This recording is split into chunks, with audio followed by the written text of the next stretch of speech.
ಆಕಾಶವಾಣಿ ಕ್ರೀಡಾ ಲೋಕ ಸಾಪ್ತಾಹಿಕ ಕ್ರೀಡಾ ಸಂಚಿಕೆ.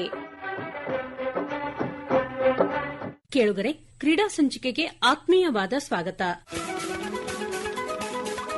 ಇಂದಿನ ಕ್ರೀಡಾ ಸಂಚಿಕೆಯಲ್ಲಿ ಕೇಳಿ, ಒಲಿಂಪಿಕ್ ವಿಲೇಜ್ ಅಲ್ಲಿ ಇದ್ರೆ it's like who and who of world sport is there. ಊಟ ಮಾಡುವಾಗ ನಿಮ್ಮ opposite mostly the top athlete, top basketball player, runner, they will be sitting and having every one is normal, common. That village atmosphere is something unbelievable. That is the one drag you to Olympics again and again. ಅಂತಾರಾಷ್ಟ್ರೀಯ ಈಜು ತರಬೇತುದಾರರು ಹಾಗೂ ದ್ರೋಣಾಚಾರ್ಯ ಪ್ರಶಸ್ತಿ ಪುರಸ್ಕೃತರಾದ ಶ್ರೀಧರನ್ ಪ್ರದೀಪ್ ಕುಮಾರ್ ಜೊತೆಗೆ ಸಂದರ್ಶನ. ಇವತ್ತಿನ ಕ್ರೀಡಾಲೋಕ ಸಂಚಿಕೆಯಲ್ಲಿ ನಮ್ಮೊಂದಿಗಿದ್ದಾರೆ ಶ್ರೀಧರನ್ ಪ್ರದೀಪ್ ಕುಮಾರ್ ಅವರು.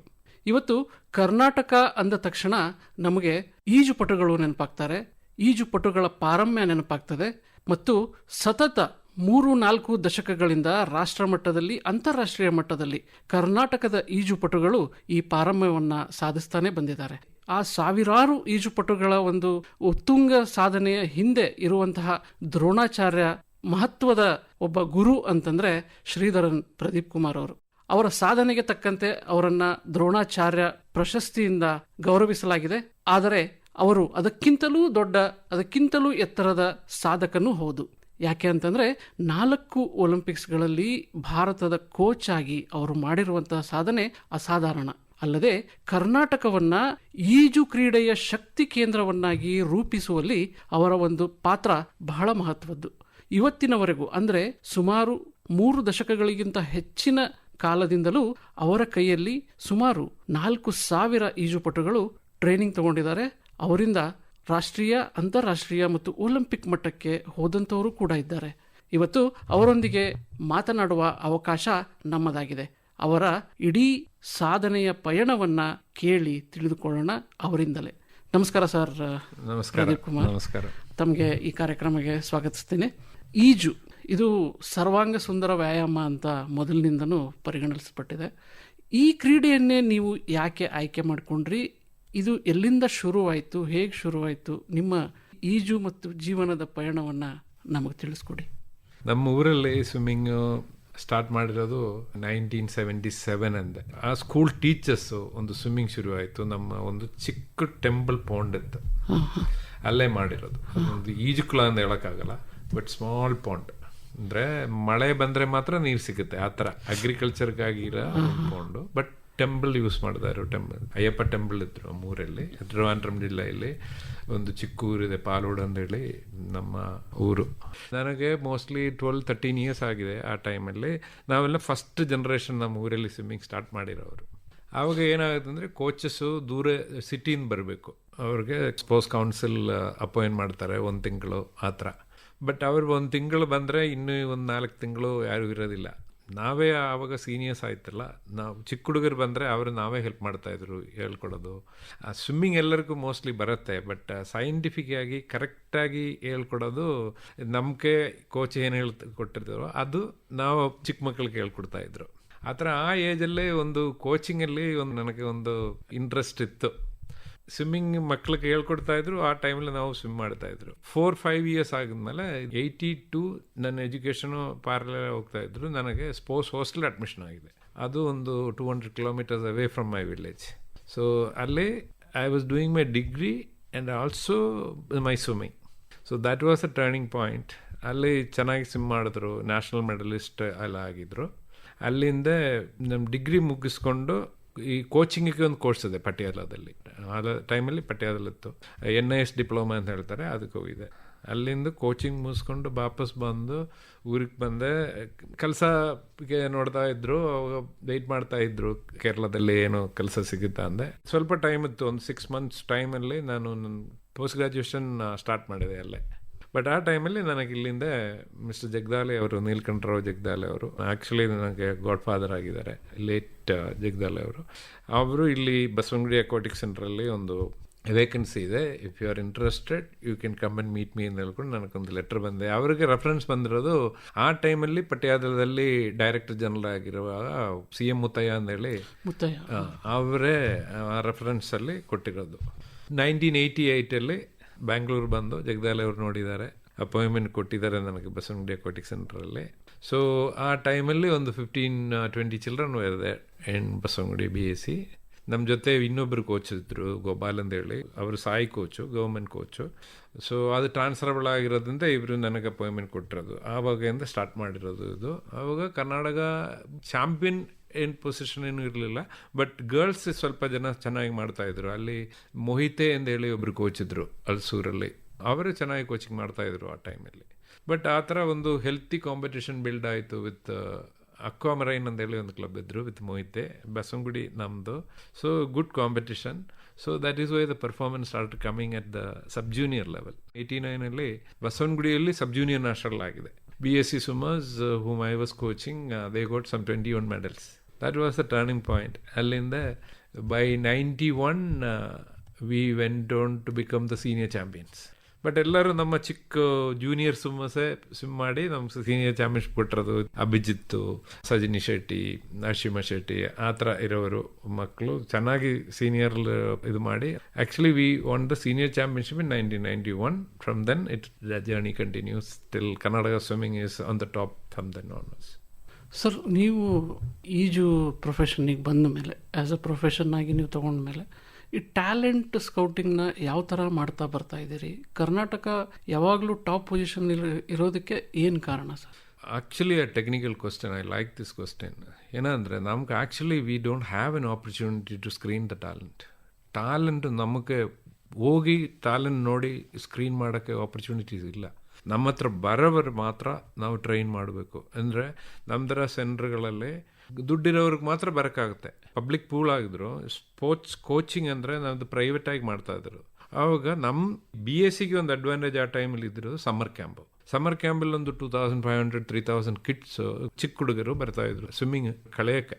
ಅಲ್ಲಿಂದ we get an opportunity to screen few kids.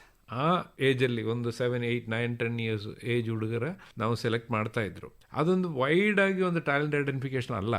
ಆ ಟ್ಯಾಲೆಂಟ್ ಐಡೆಂಟಿಫಿಕೇಶನ್ ನಾವು ಇದಕ್ಕೆ ಹೇಳ್ಬೋದು, but that's a small one. ಅದರಿಂದ ನಮ್ಗೆ ತುಂಬ ಹುಡುಗರು ನ್ಯಾಷನಲ್ ಇಂಟರ್ನ್ಯಾಷನಲ್ ಲೆವೆಲ್ಗೆ ಬಂದಿದೆ.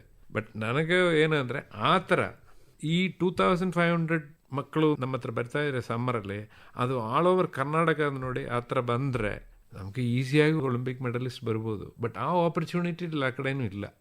First of all infrastructure facilities ಇಲ್ಲ. ಸೊ ನಮಗೆ ಟ್ಯಾಲೆಂಟ್ ಐಡೆಂಟಿಫಿಕೇಶನ್ ಮಾಡಬೇಕಂದ್ರೆ ನಮ್ಮ ಸ್ಕೂಲ್ಗಳಲ್ಲಿ ಮಾಡಬೇಕು. ಈಗ ಇದೆ, ಇದು ನನಗೆ ಒಂದು ಮುಖ್ಯವಾದ ಪಾಯಿಂಟ್ ನಾನು ಹೇಳಬೇಕಾಗಿರೋದು. ನಮ್ಮ ಕರ್ನಾಟಕದಲ್ಲಿ ಒಂದು ಪರ್ಟಿಕ್ಯುಲರ್ ಡಿವಿಷನ್ 6th ಸ್ಟ್ಯಾಂಡರ್ಡ್ ನೋಡಿ, ಅದು ನೋಡಿದ್ರೆ ನಮ್ಗೆ 4 to 5 lakhs ಮಕ್ಕಳು ಸ್ವಿಮ್ಮಿಂಗ್ ಸ್ಟೂಡೆಂಟ್ಸ್ ಇದ್ದಾರೆ. ಅದು ಸ್ಟೇಟ್ ಸಿಲೆಬಸ್ಸಲ್ಲಿ ಮಾತ್ರ. ಮತ್ತು CBSE ಇದೆ, ICSE ಇದೆ, ಬೇರೆ ಸಿಲೆಬಸ್ಗಳಿದೆ. ಅದು ನೋಡಿದ್ರೆ 6th ಸ್ಟ್ಯಾಂಡರ್ಡ್ ಅಂತ ಹೇಳಿದ್ರೆ ಅದು it will be around 10 year old 11 year old ಮಕ್ಕಳು. ನಮಗೆ 10 year old 11 year old ಮಕ್ಕಳು 5 lakh 6 lakh ಮಕ್ಕಳು ಇರುತ್ತೆ ಕರ್ನಾಟಕದಲ್ಲಿ ಮಾತ್ರ. ಅವ್ರಿಗೂ ಸ್ವಿಮ್ಮಿಂಗ್ ಹೇಳ್ಕೊಟ್ಟ ಅದನ್ನ ಟ್ಯಾಲೆಂಟ್ ಐಡೆಂಟಿಫಿಕೇಶನ್ ಮಾಡಿದ್ರು ನಮಗೆ ಈಸಿಯಾಗಿ you can get much more then any of the European countries, even Australia population is only 3 lakhs or 3.5 lakhs and ಕರ್ನಾಟಕದಲ್ಲಿ ಜಾಸ್ತಿ ಇದೆ. ನಮಗೆ ಇಡೀ ಇಂಡಿಯಾದಲ್ಲಿ ಹೋಗೋದು ನೆಸಿಟಿ ಇಲ್ಲ. ಕರ್ನಾಟಕ ಇಲ್ಲಿರೋ ಮಕ್ಕಳು ಮಾತ್ರ ಸಾಕು ನಮ್ಗೆ ಒಲಿಂಪಿಕ್ಸ್ ಮೆಡಲ್ ಮಾಡೋಕ್ಕೆ, provided we do a right talent identification and groom them. ಅದು ಮಾಡಿದ್ರೆ Olympics medal is not an issue. But ಈಗ ನಮ್ಗೆ ಆ ಚಾನ್ಸ್ ಇಲ್ಲ. ಕರ್ನಾಟಕ ಚಾಂಪಿಯನ್ ಆಗ್ತಾ ಇದ್ರು ಅಂತ ಕೇಳಿದ್ರಲ್ಲ ನೀವು, ಏನಕ್ಕೆ ಅಂದೆ, ಅದು ಇಷ್ಟು ಮಕ್ಕಳು ಇಟ್ಕೊಂಡು ನಾವು ಆ ಟ್ಯಾಲೆಂಟಲ್ಲಿ ಕರೆಕ್ಟ್ ಟ್ರೈನಿಂಗ್ ಇಲ್ಲಿ ಕೊಡ್ತಾ ಇದ್ದೀವಿ. ಬಟ್ ಬೇರೆ ಸ್ಟೇಟ್ಗಳಲ್ಲಿ ಈ ಥರ ಫೆಸಿಲಿಟೀಸು ಈ ಥರ ಟ್ರೈನಿಂಗ್ ಇಲ್ಲ. ಅದಕ್ಕೆ ಚಾಂಪಿಯನ್ಸ್ ಆಗ್ತಾ ಇರೋದು ಈಗ. ಬಟ್ ಬೇರೆ ಸ್ಟೇಟ್ಗಳಲ್ಲೂ ಈ ಥರ ಮಾಡಿದ್ರೆ we will have a big competition. Yeah, but then ನಮಗೆ ಇನ್ನೂ 3000-4000 ಮಕ್ಕಳು ಕರ್ನಾಟಕದಲ್ಲಿ ಸ್ವಿಮ್ ಮಾಡ್ತಾ ಇರೋದು ಸಿಟೀಸಲ್ಲೇ ಜಾಸ್ತಿ ಇರೋದು. ಬ್ಯಾಂಗ್ಳೂರಲ್ಲಿದೆ, ಸ್ವಲ್ಪ ಮ್ಯಾಂಗ್ಳೂರಲ್ಲಿದೆ, ಮತ್ತು ಹುಬ್ಳಿ, ಬೆಳಗಾಂ, ಮೈಸೂರು ಸ್ವಲ್ಪ ಮಕ್ಕಳಿದ್ದಾರೆ. ಬಟ್ ಅದನ್ನು ನಮ್ಗೆ ಎಲ್ಲ ಕಡೆನೂ ಮಾಡೋದು ಅಂದರೆ ಟ್ಯಾಲೆಂಟ್ ಇರೋ ಜಾಗಗಳಿದೆ, ನ್ಯಾಚುರಲ್ ಟ್ಯಾಲೆಂಟು. ಅಲ್ಲಿ ಹೋಗಿ ನಾವು ಟ್ಯಾಲೆಂಟ್ ಐಡೆಂಟಿಫಿಕೇಶನ್ ಮಾಡಿದರೆ ಅವ್ರಿಗೆ ಫರ್ದರ್ ಟ್ರೈನಿಂಗ್ ಕೊಟ್ಟರೆ definitely we will get Olympian or Olympic medallist. Plus we need international ಲೆವೆಲಲ್ಲಿ ಹೈ ಪರ್ಫಾರ್ಮೆನ್ಸ್ ಮಾಡಬೇಕಂದ್ರೆ ನಮ್ಗೆ ಆ ಥರ ಟ್ರೈನಿಂಗ್ ಸೆಂಟರ್ಸ್ ಇರಬೇಕು, ಹೈ ಪರ್ಫಾರ್ಮೆನ್ಸ್ ಟ್ರೈನಿಂಗ್ ಸೆಂಟರ್ಸ್ ಇರಬೇಕು. ಅಲ್ಲಿ ಏನಾಗುತ್ತೆ ಅಂದರೆ we get everything in one roof. We will get all the scientific facilities should be there in a high performance centre. ಆ ಥರ ಬಂದರೆ even an Olympic medal won't be far thing, it will happen. Sir, ಈಗ ಅದಕ್ಕೆ ಪೂರಕವಾಗಿ ಈ high performance ಸೆಂಟರ್ಗಳು ಬೇಕು ಅಂತಂದರೆ ಅದರಲ್ಲಿ ಏನೇನು ಇರಬೇಕು ಟೆಕ್ನಾಲಜಿಕಲಿ ಮತ್ತು ಕೋಚಿಂಗ್ ವೈಸ್ ಏನೇನು? ಸರ್, ಅದು ಟೆಕ್ನಾಲಜಿ ಅಂದರೆ ಸ್ವಿಮ್ ಮಾಡೋ ಮಕ್ಕಳು ಅವ್ರಿಗೆ daily day to day we have to monitor them. ಅವರ ಸ್ಟ್ರೋಕು ಬೇಸಿಗಿಂದ ಅವರ ಸ್ಟ್ರೋಕು ಕರೆಕ್ಟಾಗಿ ಹೇಳ್ಕೊಡ್ಬೇಕು. Technique is very important in swimming. So technique right ಆಗಿದ್ರೆ ನಿಮ್ಗೆ ಸ್ಪೀಡು ಲೇಟರ್ ಆನ್ ಬರುತ್ತೆ. ಲೇಟರ್ ಆನ್ ಬರುತ್ತೆ ಅಂದರೆ ನೀವು ಅವರ ಏಜ್ ಪ್ರಕಾರ ಅವ್ರಿಗೆ ಟ್ರೈನಿಂಗ್ ಮಾಡಿ ಅವರು ಪ್ರೋಗ್ರೆಸಿವ್ ಆಗಿ ಅವ್ರಿಗೆ ಯಾವಾಗ ಏನು ಕೊಡಬೇಕು, like strength training at what age, and then what kind of nutritional support is required, what kind of biomechanical support is required, physiological support required, again nutrition, strength and conditioning, all these areas to be in one roof.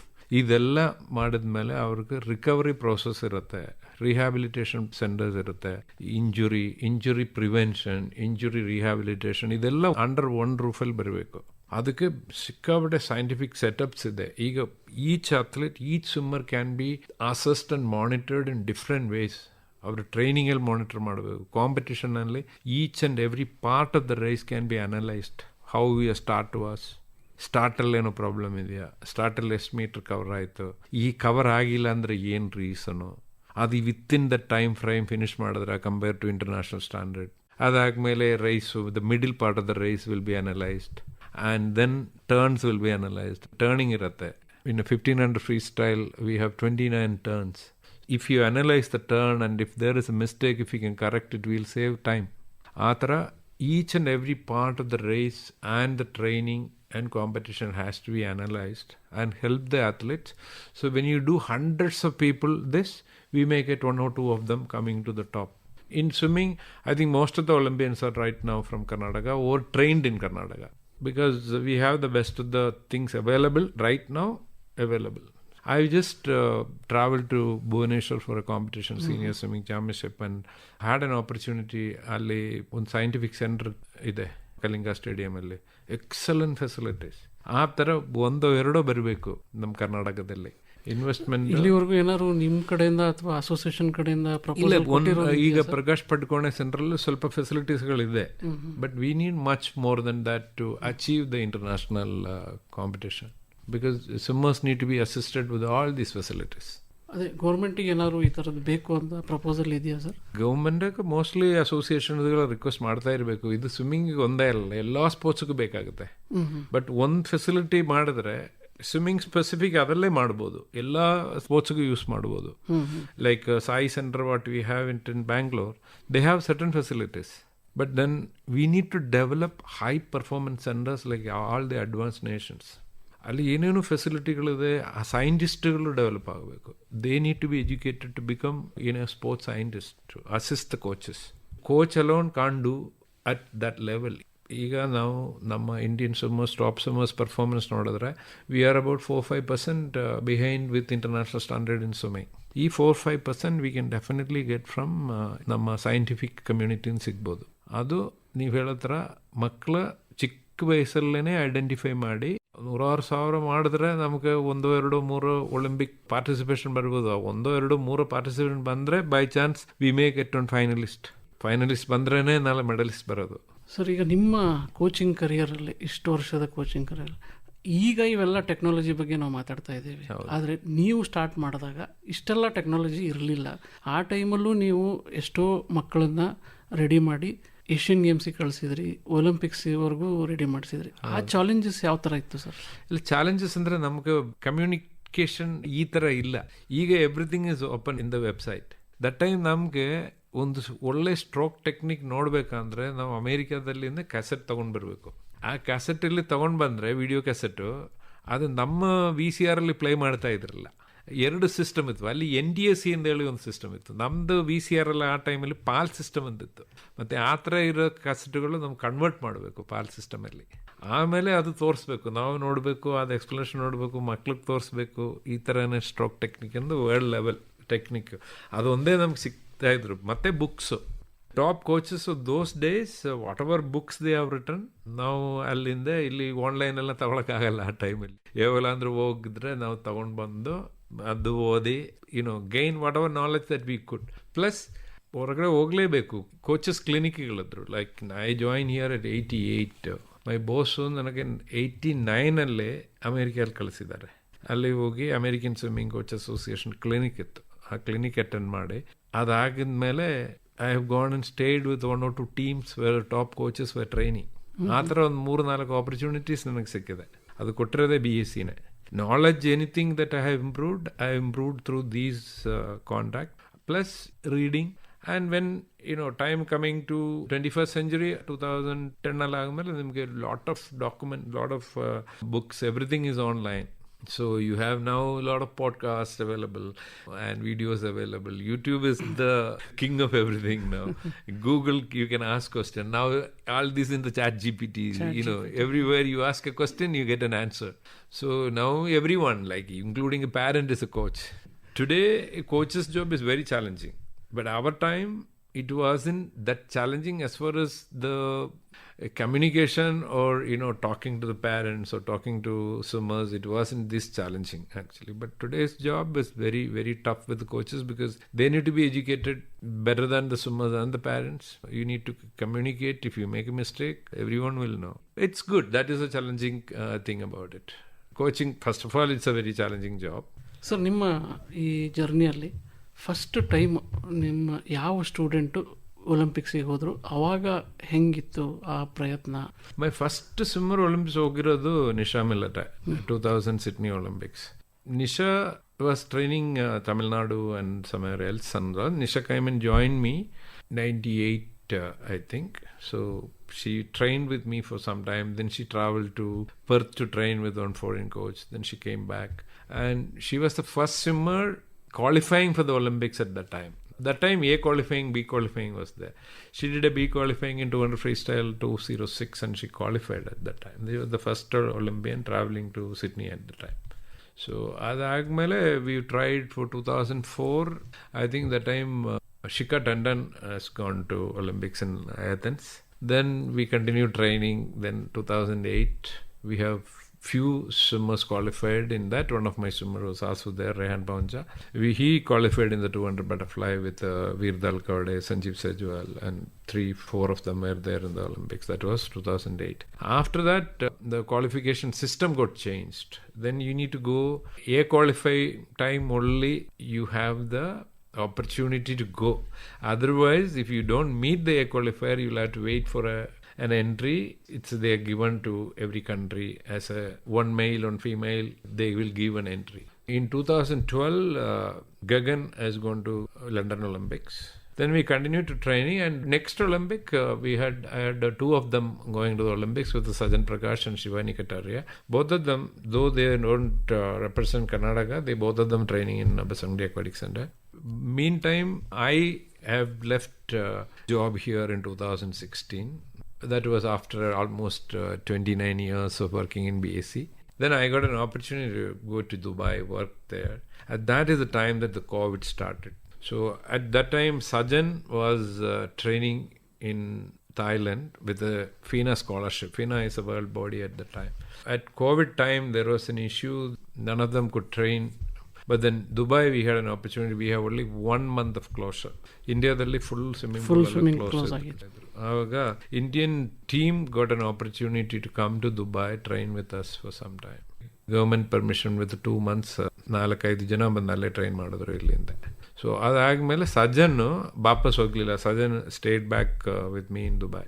So ನನ್ನ ಜೊತೆನೆ stay ಮಾಡಿ ಅಲ್ಲೇ train ಮಾಡಿ ಅದು ಒಂದು opportunity ಸಿಕ್ಕಿದೆ ನಮಗೆ. Train ಮಾಡೋಕ್ಕೆ ಆಪರ್ಚುನಿಟಿ ಸಿಕ್ಕಿದೆ. He had gone to first Indian to qualify for the 200 metre butterfly. ಆ ಟೈಮಲ್ಲೇ ಫಾರ್ ದ ಟೋಕಿಯೋ ಒಲಿಂಪಿಕ್ಸ್ ನಮ್ಗೆ ಏನಾಯ್ತು ಅಂದ್ರೆ 1 year ಎಕ್ಸ್ಟ್ರಾ ಸಿಕ್ಕಿದೆ ಆ ಟೈಮಲ್ಲಿ. 2020 2021 ಹೋಗಿದೆ ಎಲ್ಲ ಒಲಿಂಪಿಕ್ಸ್. ಅದು ಸ್ವಲ್ಪ ಎಕ್ಸ್ಟ್ರಾ ಟೈಮ್ ಸಿಕ್ಕಿದೆ. So we trained and Sajan qualified. ಆ ವರ್ಷನೇ ಅದೇ ಮೀಟಲ್ಲಿ next day Srihari also qualified. So 2 Indians qualified and gone to first time in an Olympics. But then next Olympics ಅಂದರೆ ಈಗ ಕಂಪ್ಲೀಟ್ ಆಗಿರೋದು 2024 ಬಟ್ ಯಾರು ಕ್ವಾಲಿಫೈ ಮಾಡೋಕ್ಕಾಗಲಿಲ್ಲ.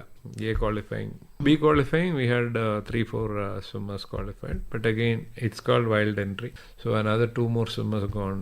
ಅದು ಶ್ರೀಹರಿ ಮತ್ತೆ ದಿನಿಧಿ ಅವರು ಹೋಗಿದ್ದಾರೆ ಈಗ. That is the Olympic story. But then ನಮಗೆ ಇನ್ನೂ ಸ್ವಲ್ಪ ಅಡ್ವಾನ್ಸ್ ಪರ್ಫಾರ್ಮೆನ್ಸ್ ಮಾಡೋಕ್ಕೆ ಚಾನ್ಸ್ ಇದೆ, ಬಟ್ ಅದಕ್ಕೆ little more of scientific help that we would require. Plus we need, like you said, ಇನ್ನೂ ಸ್ವಲ್ಪ ವೈಡ್ ಟ್ಯಾಲೆಂಟ್ ಐಡೆಂಟಿಫಿಕೇಶನ್ ಮಾಡಿದ್ರೆ. ಈಗ ನೀವು ಕೇಳೋ ಥರ ಹಳೆ ಥರ ಅಲ್ಲ, ಆ ಟೈಮಲ್ಲಿ ಸ್ವಲ್ಪ ಪ್ರೈವೇಟ್ ಕ್ಲಬ್ಸ್ಗಳಿತ್ತು. ಈಗ CSR ಇನಿಷಿಯೇಟಿವ್ ಅಲ್ಲಿ ಜಿಂಡಾಲ್ JSW ಮಾಡ್ತಾ ಇದ್ದಾರೆ. ಅವರು ದೇ ಹ್ಯಾವ್ ಎ ಪ್ರೋಗ್ರಾಮ್ ಇನ್ ಬೆಳ್ಳಾರಿ. ತುಂಬಾ ಸ್ವಿಮ್ಮರ್ಸ್ ಅಲ್ಲೇ ಟ್ರೈನ್ ಮಾಡ್ತಾ ಇದ್ದಾರೆ ವಿತ್ ಅದರ್ ಸ್ಪೋರ್ಟ್ಸ್.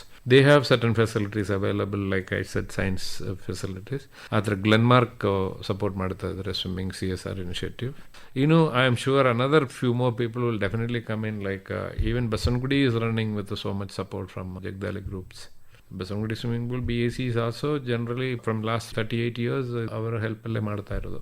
ಸರ್, ನೀವು ಫಸ್ಟ್ ಟೈಮ್ ಒಲಿಂಪಿಕ್ಸ್ ಹೋಗಿದ್ದೆ ಯಾವಾಗ? ನನಗೆ 2010 ನಿಶಾ ಇದ್ರೆ ನಾನು ಹೋಗಿಲ್ಲ. ನಾನು ಫಸ್ಟ್ ಟೈಮ್ ಒಲಿಂಪಿಕ್ಸ್ ಹೋಗಿದ್ದು 2008 Beijing Olympics. That was an extremely extraordinary experience. ಅದು ಸ್ವಿಮ್ಮಿಂಗ್ ಕಾಂಪಿಟೇಷನ್ ಒಂದೇ ಅಲ್ಲ, ಒಲಿಂಪಿಕ್ ವಿಲೇಜ್ ಅಲ್ಲಿ ಇದ್ರೆ it's like who and who of world sport is there. ನೀವು ಊಟ ಮಾಡುವಾಗ ನಿಮ್ಮ opposite mostly the top athlete, top basketball player, runner, they will be sitting and having every one is normal, common, that village atmosphere is something unbelievable. That is the one drag you to Olympics again and again. Amazing. It was a tremendous experience. ಅದು ಹೆಂಗಂದು ಹೇಳಕ್ಕೂ ಆಗಲ್ಲ. ಇಡೀ ಜಗತ್ತು ಒಂದು roof ಕೆಳಗಡೆ ಒಂದೇ ಟೈಮಲ್ಲಿ ಎಲ್ಲರೂ ಬಂದು ಊಟ ಮಾಡ್ತಾ ಇರುತ್ತೆ, ಮಾತಾಡ್ತಾ ಇರುತ್ತೆ, ಫೋಟೋಗ್ರಾಫ್ ತಗೊಳ್ತಾ ಇರುತ್ತೆ. Every one is so humble. ಆ ಒಂದು ಅಟ್ಮಾಸ್ಫಿಯರ್ ನೋಡ್ಬೇಕಂದ್ರೆ ಅನ್ಬಿಲೀವಬಲ್. ಅಲ್ಲಿ ನೀವು ನೋಡೋದಂಥ ಡಿಫರೆನ್ಸ್ ಏನು ಸರ್? ಲೈಕ್ ಇಂಡಿಯನ್ ಸ್ವಿಮ್ಮರ್ಸು ಅಥವಾ ಇಂಡಿಯನ್ ಸ್ಪೋರ್ಟ್ಸು, ಅಲ್ಲಿ ಬೇರೆ ಬೇರೆ ಕಡೆಯಿಂದ ಬಂದಂಥ ಸ್ಪೋರ್ಟ್ಸ್ ಮನ್ಗಳು, ಕೋಚಿಂಗು. ನಾವು ಫಿಸಿಕಲಿ ನೋಡಿದ್ರೆ we are definitely bit of inferior, I could say. That can be overtaken by ನಮ್ಮದು ಕರೆಕ್ಟ್ ಟೆಕ್ನಿಕ್ ಮಕ್ಳಿಗೆ ಇದ್ರೆ we can overtake the physical. ಕಮ್ಮಿ ಇರೋದು ಅದು ನಮ್ಗೆ ಕರೆಕ್ಟಾಗಿ ಟೆಕ್ನಿಕ್ ಇರೋ ಓವರ್ಟೇಕ್ ಮಾಡ್ಬೋದು. ಬಟ್ ದೆನ್ ನಮ್ಮ ಟೆಕ್ನಿಕ್ ನಾನು ನೋಡಿದ್ರೆ ಮೋಸ್ಟ್ಲಿ ಇಂಟರ್ನ್ಯಾಷನಲ್ ಸ್ಟ್ಯಾಂಡರ್ಡ್ ಕಂಪೇರ್ ಮಾಡಿದ್ರೆ ವಿ ಆರ್ ಸ್ಲೈಟ್ಲಿ ಇನ್ಫೀರಿಯರ್. ಯಾಕಂದರೆ ನಮ್ಮ ಬಿಗಿನಿಂಗಿಂದ ಕರೆಕ್ಟಾಗಿ ನಾವು ಟೆಕ್ನಿಕ್ ಹೇಳ್ಕೊಡೋಕ್ಕೆ ನಾವು ಮಾಡ್ತಾ ಇಲ್ಲ. ಅದು actually they learn with an instructor. ಅಲ್ಲಿಂದ ಗ್ರ್ಯಾಜುವಲಿ ಡೆವಲಪ್ಮೆಂಟ್ ಲೆವೆಲಿಂದ ಸೀನಿಯರ್ ಕೋಚ್ ಹತ್ರ ಬರೋದು. ನಮ್ಮ ಸೀನಿಯರ್ ಕೋಚಸ್ ನಮ್ಮ ಥರ ಇರೋರು ಯಾರು ಗ್ರಾಸ್ ರೂಟ್ ಲೆವೆಲಲ್ಲಿ ಸ್ಟ್ರೋಕ್ಗಳು ಹೇಳ್ಕೊಡ್ತಾ ಇಲ್ಲ. Education is very important. Coaches education. If your tool box you have everything is there, then you can build a proper whatever you want to make it. But in your toolbox, if you don't have all equipments, say you don't have a saw to cut wood, then you will have to use chisel to cut. So that may not come as good as when you cut with the saw, because there is no tool in that. So education is a tool, and you need to build up with all those education required for that level. So if a coach needs to know about stroke, he needs to learn the stroke, or he needs to be taught that technique. So it will transfer to the athlete. So in future, when they become a competitive swimmer, you will not have a problem in the technique. Sir, ಇಷ್ಟು ವರ್ಷ ಆದಮೇಲೆ ನೀವು ಒಂದು ಸರ್ತಿ ನೋಡಿದಾಗ ಇಡೀ ಜರ್ನಿಯನ್ನು, ಕರ್ನಾಟಕ ಮತ್ತು ಇಂಡಿಯಾದ ಸ್ವಿಮ್ಮಿಂಗ್ ಪೊಸಿಷನ್ ಏನಿದೆ, ಏನೇನು ಭರವಸೆಗಳಿದೆ ಭವಿಷ್ಯದಲ್ಲಿ? Yeah, right now we are gradually progressing. But with our population it's not enough. ಅಂದರೆ ಫಸ್ಟು ನಮಗೆ ಇನ್ಫ್ರಾಸ್ಟ್ರಕ್ಚರ್ ಪ್ರಾಬ್ಲಮ್ಸ್ ಇತ್ತು. ಈಗ infrastructure is there in most of the places. Swimming pools are there. But then swimming pool ಇದ್ದರೆ ಮಾತ್ರ ಆಗಲ್ಲ. But then you need capable coaches to do the job. ಈಗ example Karnataka ನೋಡಿದ್ರೆ, ಕರ್ನಾಟಕದಲ್ಲಿ ಒಂದು ಕೋಚ್ ಕೂಡ ಇಲ್ಲ ನಮ್ಮ ಯೂತ್ ಸರ್ವಿಸ್ ಆ್ಯಂಡ್ ಸ್ಪೋರ್ಟ್ಸಲ್ಲಿ ಪರ್ಮನೆಂಟ್ ಆಗಿ. there are 1 or 2 coaches who are temporarily working. Earlier mister Mohite ಅನ್ನೋಳು ಇದ್ದರು, ಬಟ್ ಈಗ ಯಾರೂ ಇಲ್ಲ. ಮತ್ತು ನೀವು ಸ್ವಿಮ್ಮಿಂಗ್ ಪೂಲ್ ಬಿಲ್ಡ್ ಮಾಡಿದರೆ ಪ್ರಯೋಜನ ಇಲ್ಲಲ್ಲ, ನಿಮಗೆ ಕೋಚಸ್ ಕೂಡ ಬರಬೇಕು ಅದರಲ್ಲಿ. So you need to develop. School build ಮಾಡಿ ಟೀಚರ್ಸ್ ಇಲ್ಲ ಅಂದರೆ ಯಾರು ಹೇಳ್ಕೊಡೋದು? ಆ ಥರ coaches also we need to appoint and build it up. Like other states like Tamil Nadu or Kerala or Andhra, if you see, Tamil Nadu will have more than 25 coaches appointed in every district. But namdo, because Bangalore has few coaches privately working, that's why our swimmers are performing. This is one problem that we face, because we need more people coming into sport, so we'll get a better result. Plus motivation. Any athlete, motivation is very important, and it's nothing like a monetary motivation. ದುಡ್ಡು ಕೊಟ್ಟರೆ motivation ಆಗಿ ಯಾರು ಇರಲ್ಲ, ಎಲ್ಲರೂ motivation ಆಗ್ತಾರೆ. ನೋಡಿ, national games ಎಲ್ಲ ಹೋಗಿ ಸಜನೆಲ್ಲ ಹೋಗಿ 12 ಈವೆಂಟ್ಸ್ ಮಾಡ್ತಾರೆ ಅಂದರೆ ಅವ್ನು ರೆಪ್ರೆಸೆಂಟ್ ಮಾಡೋದು ಕೇರಳದಲ್ಲೇ. Is a Kerala police man. So he get each gold he get 5 lakhs. ತಮಿಳ್ನಾಡಲ್ಲಿ any competition if they perform they will get gold 5 lakhs, silver 3 lakhs and bronze 2 lakhs in every medal. So ನಮ್ದಲ್ಲಿ ಆ ಥರ motivation ಇಲ್ಲ. ಎಷ್ಟು medal ತಗೊಂಡ್ರೆ 5 lakhs is the upper limit. But then ಸ್ಟೂಡೆಂಟ್ಸ್ಗೆಲ್ಲ fees ಎಲ್ಲ refund ಮಾಡ್ತಾ ಇದ್ದಾರೆ. ಗೌರ್ಮೆಂಟ್ ಸ್ಕೂಲ್ ಅಂದರೆ ಆ ಥರ ಎಲ್ಲ ಗೌರ್ಮೆಂಟ್ ಮಾಡ್ತಾ ಇದ್ದಾರೆ. But in the other state there are opportunity to earn money. They are be spending lot of money also. Travelling, training, nutrition. Parents ಮಾತ್ರ ಅಷ್ಟು ದುಡ್ಡು ಖರ್ಚು ಮಾಡೋಕ್ಕಾಗಲ್ಲ. Every international competition when they go, lot of money spend by the swimmers parents. ಎರಡನೇದು nutrition support plus training fees, strength and conditioning fees, nutrition, psychology ಎಲ್ಲ ಬರುತ್ತೆ. They are also spending lot of money. Sports ಆಗಿದ್ಮೇಲೆ ಅವ್ರಿಗೆ ಒಂದು further ಒಂದು carrier ಆಗಿ ಒಂದು ಕೆಲಸ ಸಿಗುತ್ತಾ ಅಂದರೆ ಒಂದು ಆಪರ್ಚುನಿಟೀಸ್ ನಮ್ಮ ಸ್ಟೇಟಲ್ಲಿ ಇಲ್ಲ, ಬಟ್ ಬೇರೆ ಎಲ್ಲ ಕಡೆನೂ ಇದೆ. ಇಲ್ಲಿಂದ ಮ್ಯಾಕ್ಸಿಮಮ್ ನಮಗೆ ರೈಲ್ವೇಲಿ ಒಂದು ಸಿಗುತ್ತೆ, ಇಲ್ಲಾಂದರೆ ಇನ್ಕಮ್ ಟ್ಯಾಕ್ಸಲ್ಲಿ ಸಿಗ್ಬೋದು, ಇಲ್ಲಾಂದರೆ ಪೊಲೀಸ್ ಸರ್ವಿಸಸ್ಸು, ಈ ಥರ 2-3 ಇದರಲ್ಲಿದೆ. ಬಟ್ ಅಲ್ಲಿ ಹೋಗಿದ್ರೆ ಲಿಖಿತ್ ಅಂದು ನಮಗೊಂದು ಹುಡುಗ ಇದ್ರು, ಈ ಸಪೋಸ್ ರೆಪ್ರೆಸೆಂಟ್ ಕರ್ನಾಟಕ. ಅವನೀಗ ನೇವಿಯಲ್ಲಿದ್ದಾನೆ. So is not representing Karnataka. So ನಮ್ಮ ಸ್ಟೇಟಲ್ಲೇ ಅವರಿದ್ದರೆ ಇನ್ನೂ ಒಳ್ಳೆ ಪರ್ಫಾರ್ಮೆನ್ಸ್ ಬರುತ್ತೆ. We need to nurture and our own athletes in our own state with specific support. ಅದು ಕೊಟ್ಟರೆ ನಮ್ಗೆ ಇನ್ನೂ ಒಳ್ಳೆ ಪರ್ಫಾರ್ಮೆನ್ಸ್ ಬರ್ಬೋದು. ಈಗ ಸೆಂಟ್ರಲ್ ಗೌರ್ಮೆಂಟಿಂದ ಸ್ವಲ್ಪ ಟಾಪ್ ಖೇಲೋ ಇಂಡಿಯಾ ಅಂತ ಅದೆಲ್ಲ ಟಾಪಲ್ಲಿ ಬಂದಮೇಲೆ ಖೇಲೋ ಇಂಡಿಯಾ ಸಪೋರ್ಟ್ ಇದೆ. ಈಗ Khelo India give support when you become a national medallist. But what is the journey from a beginner to the national medal? That's a huge journey where parents spend a lot of money. And it take about 5 to 10 years to reach that stage. ಅಷ್ಟು time parents wait ಮಾಡಲ್ಲ. Either they quit swimming because ದುಡ್ಡಿಲ್ಲ ಅಂತ ಹೇಳ್ತಾರೆ ಖರ್ಚು ಮಾಡೋಕ್ಕೆ, ಇಲ್ಲಾಂದರೆ ಇಲ್ಲ sir ನಾವು ಅಕಾಡೆಮಿಕ್ ಕಾನ್ಸಂಟ್ರೇಟ್ ಮಾಡ್ತೀನಿ, ಇಷ್ಟು ಖರ್ಚು ಮಾಡೋಕ್ಕಾಗಲ್ಲ ನಮಗೆ ಅಂದೆ.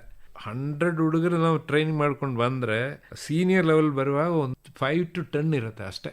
ನಮಗೆ 100 ಮಕ್ಕಳು ಟ್ರೈನ್ ಮಾಡುವಾಗ ಅಟ್ಲೀಸ್ಟ್ ಒಂದು 25 ಸಿಕ್ಕಿದ್ರೆ ಒಳ್ಳೆಯ ರಿಸಲ್ಟ್ ಅದು. ಬಟ್ ಅಷ್ಟು ಸಿಗಲ್ಲ. ಈಗ ನಾವು ಈ ಕಾರ್ಯಕ್ರಮದ ಒಂದು ಕೊನೆ ಹಂತಕ್ಕೆ ಬಂದಿದ್ದೇವೆ. ಇಷ್ಟೊತ್ತು ನಾವು ಶ್ರೀಧರನ್ ಪ್ರದೀಪ್ ಕುಮಾರ್ ಈಜು ಕ್ರೀಡೆಯ ದ್ರೋಣಾಚಾರ್ಯ ಅವರಿಂದ ಅವರ ಜೀವನ ಮತ್ತು ಸಾಧನೆಯ ಕಥೆಗಳನ್ನು ಕೇಳಿದ್ವಿ. ಇಲ್ಲಿವರೆಗೂ ಕರ್ನಾಟಕ ಆಗಲಿ ಭಾರತ ಆಗಲಿ ಈಜು ಕ್ರೀಡೆಯಲ್ಲಿ ಬಹಳಷ್ಟನ್ನು ಸಾಧಿಸಿದೆ. ಆದರೆ ಇದು ಸಾಕಾಗೋದಿಲ್ಲ. ಈಗಿನ ಕಾಲಘಟ್ಟಕ್ಕೆ ತಕ್ಕಂತೆ ಇನ್ನಷ್ಟು ಸಾಧನೆ ಮಾಡುವ ಸಾಮರ್ಥ್ಯ ಮತ್ತು ಪ್ರತಿಭೆಗಳು ನಮ್ಮಲ್ಲಿದೆ. ಅದಕ್ಕೆ ತಕ್ಕಂತಹ ವಾತಾವರಣ, ಸೌಲಭ್ಯಗಳು ಬರಬೇಕು, ಬೆಳಿಬೇಕು.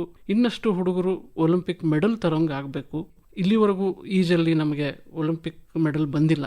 ಅಂತಹ ಒಂದು ಸಾಧನೆ ಮುಂದಿನ ಭವಿಷ್ಯದಲ್ಲಿ ಆಗಬೇಕು ಅನ್ನುವ ಆಶಯ ದ್ರೋಣಾಚಾರ್ಯ ಪ್ರಶಸ್ತಿ ಪುರಸ್ಕೃತರಾದ ಪ್ರದೀಪ್ ಕುಮಾರ್ ಅವರದ್ದು. ಜೊತೆಗೆ ತರಬೇತುದಾರರನ್ನೇ ಇನ್ನಷ್ಟು ಎಜುಕೇಟ್ ಮಾಡಿ ಅವರಿಂದಾನೇ ಈ ಈಜು ಕ್ರೀಡೆ ಬೆಳೆಯುವಂತಾಗಬೇಕು ಅನ್ನೋ ಒಂದು ಆಶಯವನ್ನು ಅವರು ಇವತ್ತು ವ್ಯಕ್ತಪಡಿಸಿದ್ದಾರೆ. ಇಷ್ಟೊತ್ತು ನಮ್ಮೊಂದಿಗೆ ಈ ಸಂವಾದದಲ್ಲಿ ಭಾಗವಹಿಸಿದ್ದಕ್ಕೆ ಧನ್ಯವಾದಗಳು ಸರ್. Thank you sir. ಅಂತಾರಾಷ್ಟ್ರೀಯ ಈಜು ತರಬೇತುದಾರರು ಹಾಗೂ ದ್ರೋಣಾಚಾರ್ಯ ಪ್ರಶಸ್ತಿ ಪುರಸ್ಕೃತರಾದ ಶ್ರೀಧರನ್ ಪ್ರದೀಪ್ ಕುಮಾರ್ ಜೊತೆಗಿನ ಸಂದರ್ಶನವನ್ನ ಕೇಳಿದ್ರಿ. ಸಂದರ್ಶಿಸಿದವರು ಗಿರೀಶ್ ದೊಡ್ಮನಿ, ಕ್ರೀಡಾ ವರದಿಗಾರರು. ಸಂಕಲನ ಭಾರತಿ ನಾಗರಮಠ್, ನಿರ್ವಹಣೆ ಜ್ಯೋತಿ ದಾಸ್. ಇದಾಗಿತ್ತು ಕ್ರೀಡಾಲೋಕ ಕಾರ್ಯಕ್ರಮ. ರಾಜ್ಯವ್ಯಾಪಿ ಪ್ರಸಾರವಾದ ಈ ಕಾರ್ಯಕ್ರಮ ಆಕಾಶವಾಣಿ ಬೆಂಗಳೂರು ಕೇಂದ್ರದ ಕೊಡುಗೆ.